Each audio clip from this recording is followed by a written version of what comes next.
It's not always been fun, but there have been things that I've gotten to do that will always stand out in my mind and are truly rewards for putting in the effort to be involved in doing really important work.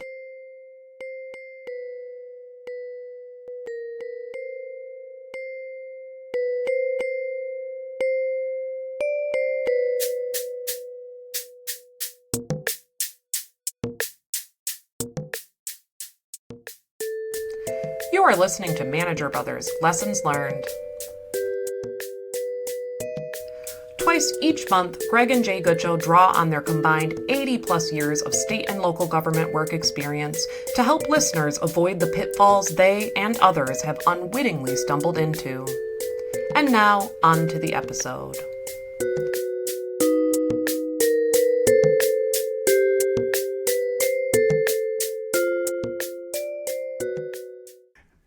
Welcome to another episode of Manager Brothers Lessons Learned. This is Gregg Jae. And this is Jae Jae. Jay, we are going to spend this episode, which will be the last episode of our first season, and then we're going to go on a hiatus for until fall, or depending on the feedback we get, this will be permanent. We will never do another episode. But one of the things that I have remarked about, and you and I have talked about a little bit, is the fact that, we have had an opportunity to do some things that most ordinary humans don't get a chance to do just because we've been in the kinds of positions that we've held. And so I thought we would spend this episode just talking about some of those kinds of experiences and talk about what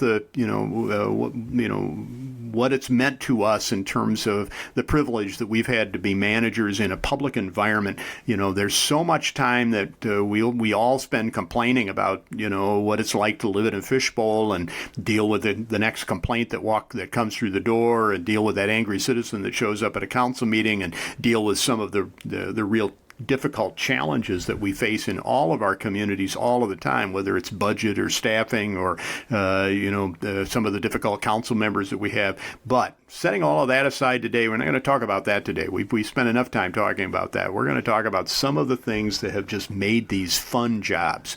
And so with that, I'm going to start out here. One of the fun things that I've gotten to do, and I think most of our listeners are probably from Michigan, and they may be aware that there is on Mackinac Island, which is a kind of a resort island, there is a governor's mansion that has been reserved for our state's governor to use occasionally during the summertime to get away from it all, and to they still work while they're there, I think, but they get a chance to relax in a little bit more of a comfortable setting than what they would find in Lansing or wherever. Well, I have had an opportunity to be in the governor's mansion. This goes back to a time when there was a managers conference on the island, and the governor's wife was there and is staying in the mansion. And she invited the attendees at this managers conference to come and have a dessert reception at the governor's mansion. So that was just one of those kind of neat things that I think almost no other members of the population in the state of Michigan are ever going to have had an opportunity to get in the governor's mansion. But I've had an opportunity to do that.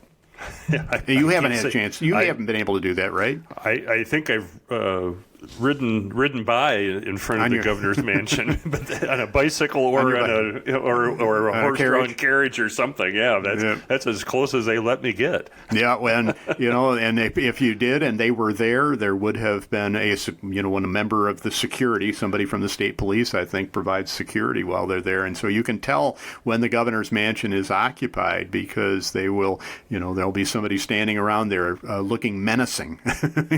So just. Don't try to be friendly. They're there to make sure that you don't do anything untoward. So, well, that's not always true. My experience with a governor was prior to my becoming a municipal manager, and I won't even say who the governor was, but they visited the community that I was working in, and I was volunteering with our local Habitat for Humanity chapter, supervising construction, and the governor wanted to visit the site where we were building 2 houses simultaneously. So I was one-on-one, walking around this the site with the governor, and his 2 plainclothes officers were at the far 2 of the far corners of this property.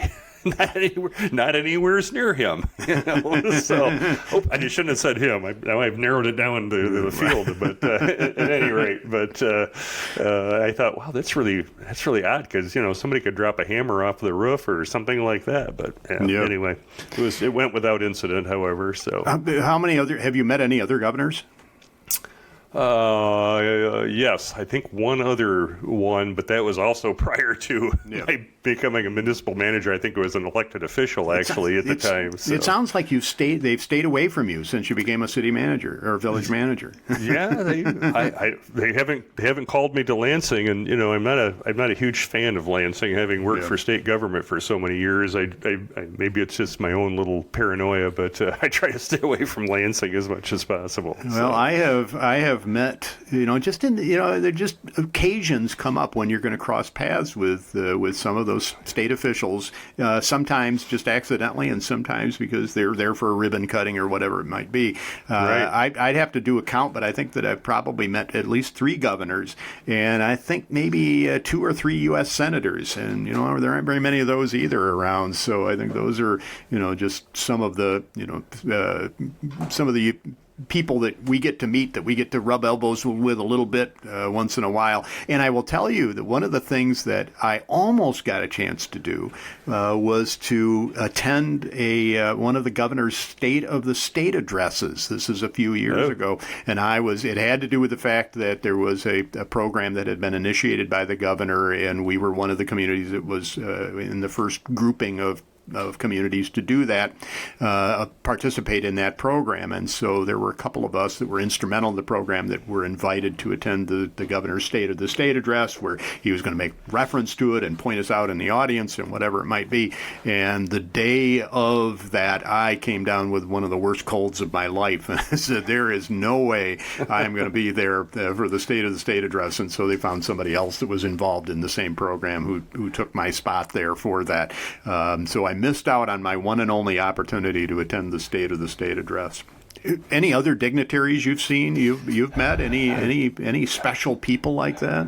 I can't think of any. I think I've met a couple of our House of Representatives over the years, but just at local meetings when they've when they're not in session and they come back to the community. So and sometimes I've gone to where they specifically are meeting just because I want to say hi or whatever. But no, I did have occasion with one of our representatives who has a Harley, and since I have a Harley, I don't know how he found out, but we got talking about Harleys and riding motorcycles and what have you. So, and I did in fact loan him at the time I had an open trailer for hauling the Harley, and he needed to be able to haul his somewhere, and so I loaned him the trailer that I had at the time. So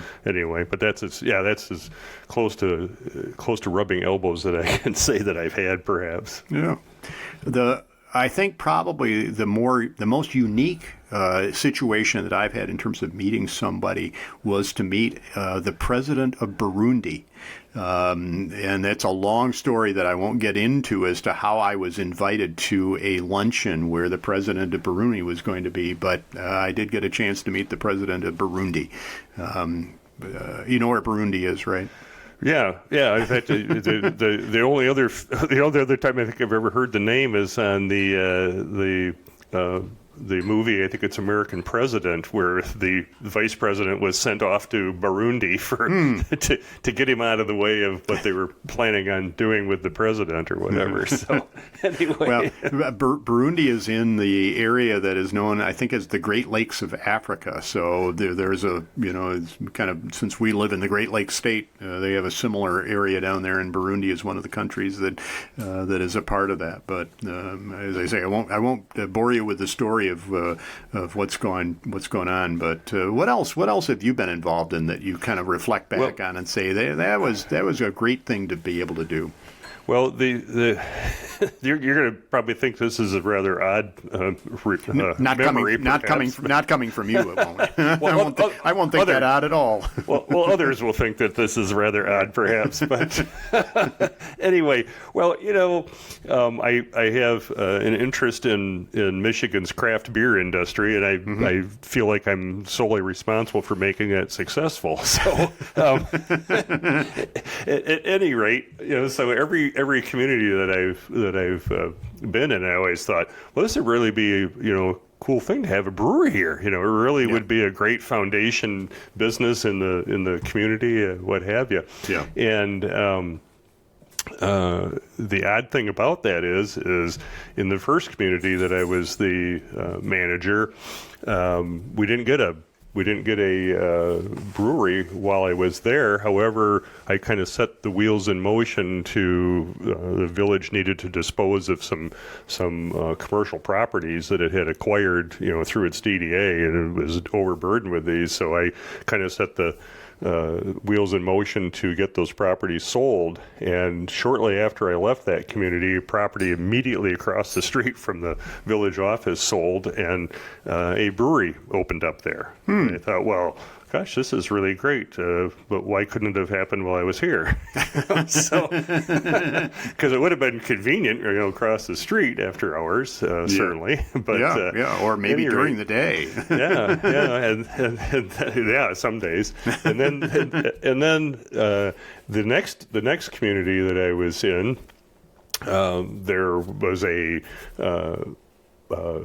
former church that was being sold. The church had outgrown its walls and needed to build a new facility, kind of on the outskirts of town. So they were selling the building, and there was a couple interested in opening a restaurant there, and it was zoned commercial, but there were some issues with it being adjacent to, like many churches are, adjacent to some residential neighborhoods, and so we had to deal with issues with not with the zoning necessarily, but with traffic and with parking. Mostly parking was kind of the thing that was trying to throw a wrench in the works. And as this developed, we were able to get through some of those hurdles. The couple went forward with making an offer on the property and purchased it from the church, and announced that they were part of their business was not just going to be a restaurant, but also opening a brewery. And so, which I thought was a little bit peculiar, since it was a former church, but evidently the church didn't object to that. They knew that, going into the sale. So, however, just because of the politics at the time, I left that community before that business opened. But shortly after I left, the restaurant and the brewery opened, and I've had actually relatives that have gone on like the beer tour, the tour of Michigan, Western Michigan anyway, and have visited that. So I thought, well, that's interesting. And then my last permanent assignment was an industrial property that was purchased by a local business owner anyway, and was going to redevelop that into a commercial center that was going to have, I think, 12 different businesses in it, including 2 restaurants and a brewery. And so the entire time I was there was always some issues, because of the economy and other things that kind of prevented things from getting started, to get to that point anyway, because it was many multi-millions of dollars to investment to develop this. But as I left, the first 2 businesses were opened in that building, and you could start to see the possibility of where they're going to have a brewery there. I don't think it's done yet, but I told people, I said, I'm in an interim assignment right now, and there is no brewery in town, but I can tell you when I leave, there's going to be a brewery coming. Might be a little niche for you, any town that would like to have a brew pub start or some similar kind of business. They're going to bring you in, have you there for a while, and then get rid of you, because that'll be just just what it takes in order to get that business developed in the community. Yeah, I'm thinking of just hanging on another shingle as the brewery consultant, I guess. So. Anyways, my mantra will be, I'm the Midas touch of breweries. So, it's not an immediate result, but it's an eventual result. So.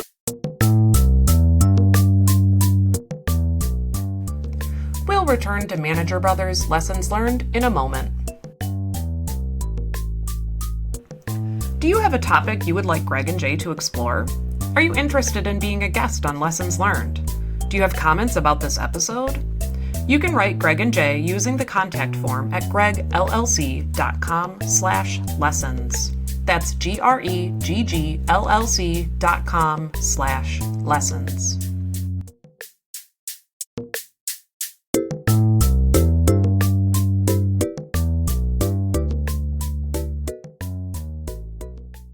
A little question for you. Have you ever seen the movie Quest for Fire? Not that I recall. How about The Name of the Rose? I don't think so. You don't go to enough movies, do you? No, I don't like theater. I don't like the theater. Well, both of those movies were directed by Jean-Jacques Annaud, who's French, and he also directed a movie called The Bear, and that was based on a novel that had been written many, many, many years before the making of the movie by an author from one of the communities where I was manager. And while he was, I think, on a promotional tour for that movie, he made a point to stop in the community. He wanted to see the writing studio that belonged to the author. And so I got an opportunity to meet Jean-Jacques Annaud, just because, I don't remember, I think it was one of those situations where it was sort of a last-minute thing, and they needed somebody who wore a suit to go and greet him while he was in the community, and so no one else was available, apparently, and they called me and said, you need to go and meet him. A very pleasant individual, a very, very nice individual. And I have seen both Quest for Fire and The Name of the Rose. As a matter of fact, Name of the Rose is a great, great movie. Starred Sean Connery, based on a book by Umberto Eco. Just a really, really fine film. But he was the director of that, and and other movies as well. Now, that's not my only movie experience, I want you to know. You are familiar with Back to the Future 2. Yes. That one I was able to see kind of a premiere or preview showing of the film, and the reason is that in the community where I was working, there was a company that produced a product that was used for about 3 seconds in that film. And so as a consequence, as a part of the promotions, they made an arrangement to take over a theater in the community and do a preview showing. And again, because they needed somebody that was a dignitary and wore a suit, I got invited to go do that. And that's not the end of it. Now, I actually got a call from the Hallmark people, or somebody affiliated with the Hallmark channel, and they had optioned a book to make into a Hallmark special, Hallmark movie for the Hallmark channel, and they had this book was set in the community where I was the manager. Now, it was set there 50 years before, but nevertheless it was set in the community, and so they were going to be doing filming in the there were locations that they would be using in the film, and so they contacted me to begin making the arrangements to do this. Now, it was still a little bit up in the air. Hallmark options a lot of different books to turn into movies, and not all of them get made.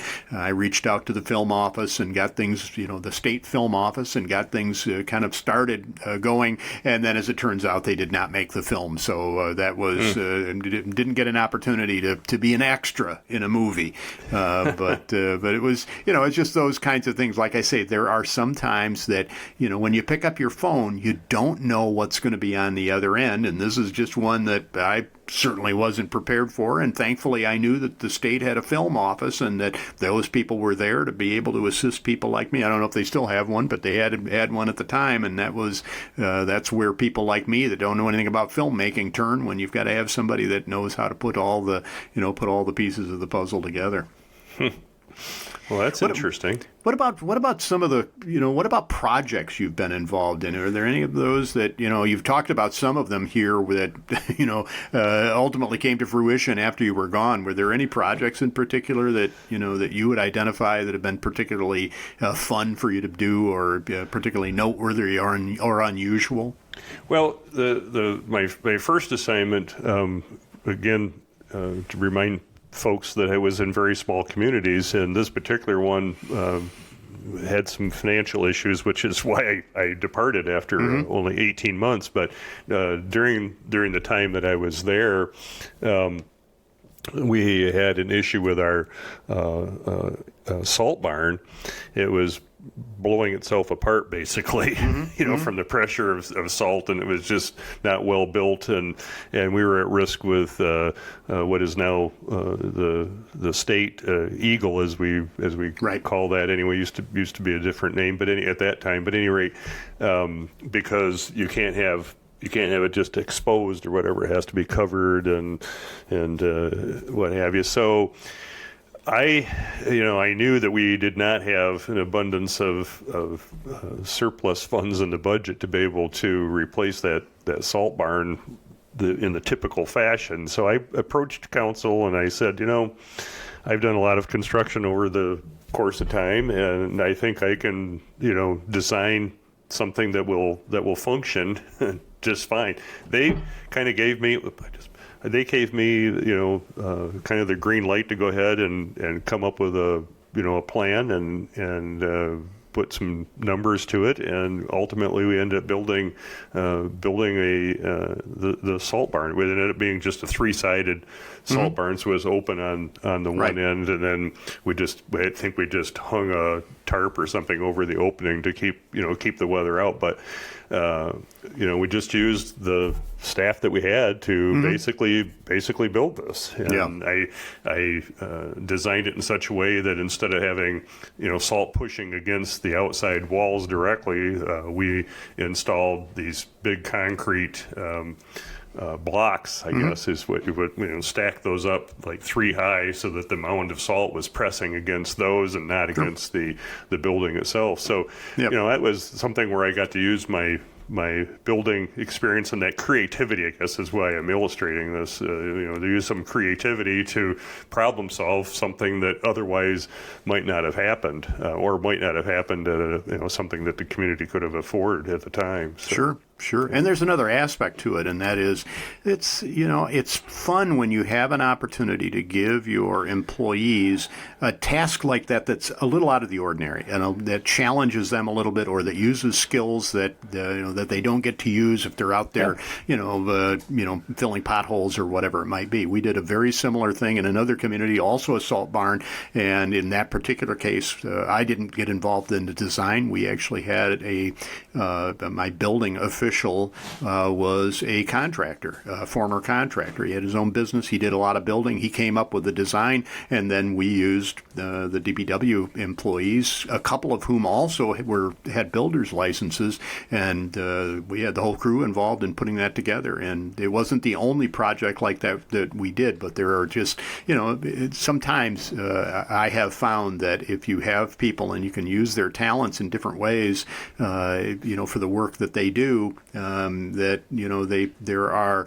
psychic rewards for them that go beyond what you're paying them. They're able to use some skills and be recognized for some abilities that they didn't otherwise have. But we're also talking about the building area. One of the projects that I was involved in also involved building. This was in a community that was largely built out. There was a lot of residential building that was going on outside the community, but very little within the city limits. And we had an opportunity to pick up some property, and because of the nature of the property and what was involved in trying to develop it, we ended up becoming the developers. We worked with a firm to market the sites, but we opened up, I think initially opened up 80 building lots and sold 40 of them in the first 2 years. But we took all the risk, put in all of the roads and the utilities and everything else in order to be able to do this.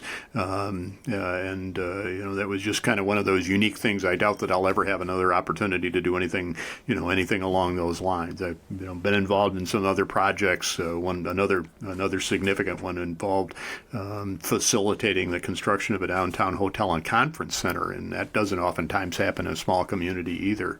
But we were there, and we had roles that the municipality played in terms of acquiring the site and clearing the site and doing environmental cleanup and those kinds of things in order to make it come together. But every now and again you get to do something like that that's a little bit out of the ordinary, that requires a little more creativity and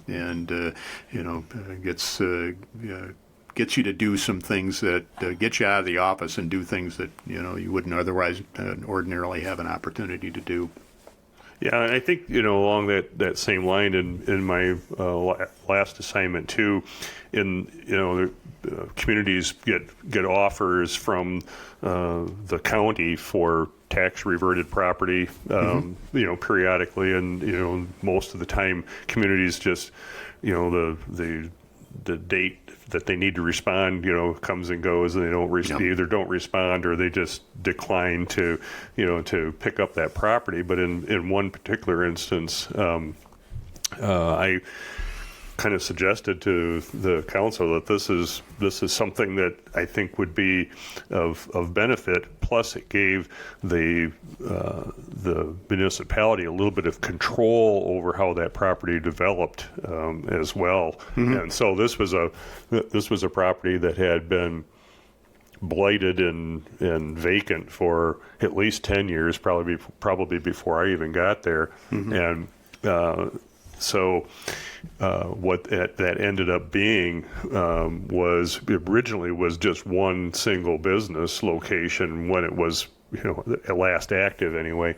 And after the village acquired that and then went about soliciting bids to purchase that property from the village with our I guess controls on it, you might say. It was purchased by another local business person who developed that into a smaller commercial center with three.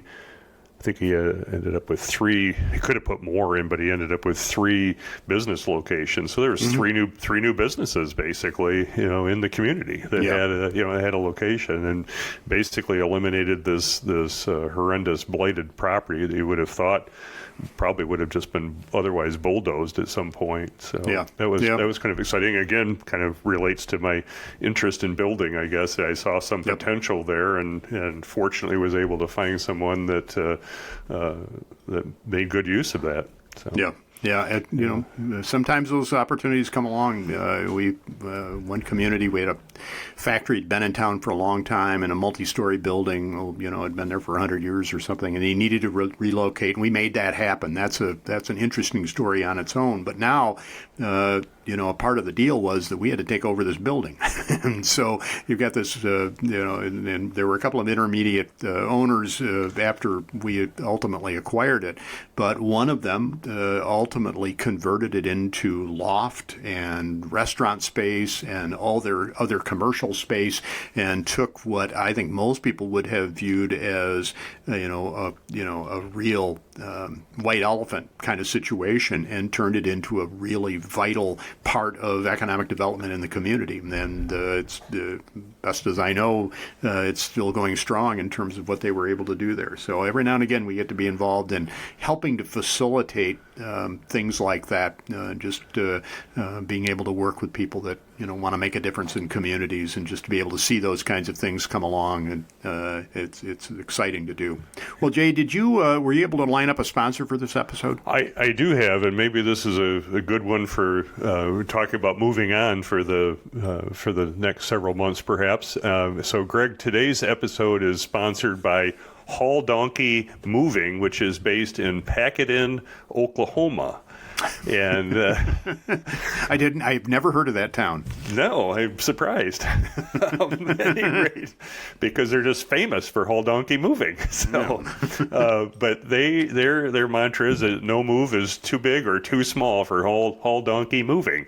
So they ask you the question, why move yourself when Haul Donkey Moving can safely and quickly get you to your destination? They're licensed and insured. Haul Donkey Moving takes the worry out of moving. And they have one thing that they've just added. They've decided that body cameras are inexpensive enough now that they have all of their personnel wear body cameras while they are packing all your belongings, because if you're like me and you've moved yourself, there are times when you can't find some of the things that you've moved 10 years after you've moved. You still can't find them, so, and longer, I venture to say. So in this case, what you get is they will take all of those recordings from their staff, packing all your belongings up and moving them, and not only does it ensure that they've gotten there in one piece if they're supposed to be in one piece, but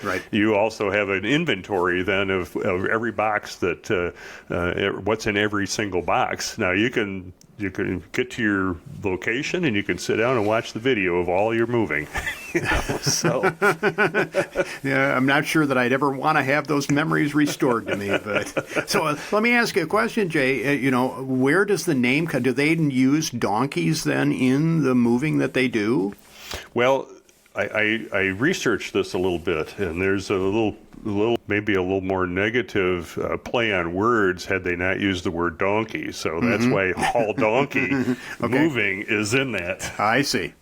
So I won't go beyond that, but you can extrapolate this yourself. I understand now. I did not make that connection, but I am certainly glad I asked this question, because I'm sure that there might be other people out there that were as curious as I, and maybe they've been around long enough that at some point in time they did use donkeys for moving, or other similar beasts of burden. Not bursts of beaten. Yeah, no, beasts of burden. Yeah, well, I'm sure maybe their ancestors used donkeys, but now they use modern vehicles. And modern technology. I think that's a great. I think that is a really that's a really unique and novel way to make sure that you've got some hope of finding that treasured item that just doesn't seem to have shown up when you moved. Yeah, exactly. Although I think you've said you're not moving again, so no, I'm selling. If I do, I'm selling everything I own. Not moving it at all. Buy all new, or the next time you move, you'll be moving into assisted living. You won't need all that stuff. That's exactly right. So. Well, listen, we want to take a moment here to at the conclusion of our 15th episode and the conclusion of our first season here, to thank the people that have bothered to tune in and listen to us, and we certainly hope that if we decide to come back, that they'll decide to come back as well. But we're getting into a time when we both have other things going on that are going to keep us busy, and we don't think we can sustain trying to put episodes together every couple of weeks like we've been doing. So we do certainly thank people that have been our regular listeners, and hope that you'll come back and join us again in the fall. Yeah, we've covered some pretty heavy topics. I don't think it's always been as lighthearted as perhaps what we originally set out for. But this is serious business. But it is it's been it's enjoyable. And again, I really encourage especially young folks, I guess, that are looking for career opportunities to consider municipal management. Yeah, and it's not all work, as we've indicated. There Yeah. are some fun things and cool things you get to do, as we talked about today. You know, you might get a chance to meet the president of Burundi. Yeah, there we go. You know, who knows? Who knows? But I can guarantee you that the likelihood of your meeting the president of Burundi, if you're not a manager, is probably slim. That is true. That is true. All right. Well, I think we're going to sign off then and call it good for another episode here, and we'll take a hiatus and come back and come up with some more creative things to talk about at some point in the future.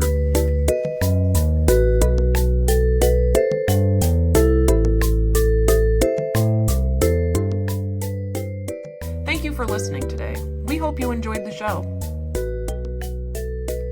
Manager Brothers Lessons Learned is a production of Gregg Guidance LLC, a multi-specialty consulting firm offering interim management, group process facilitation, workflow analysis, operational studies, and more to local governments in Michigan and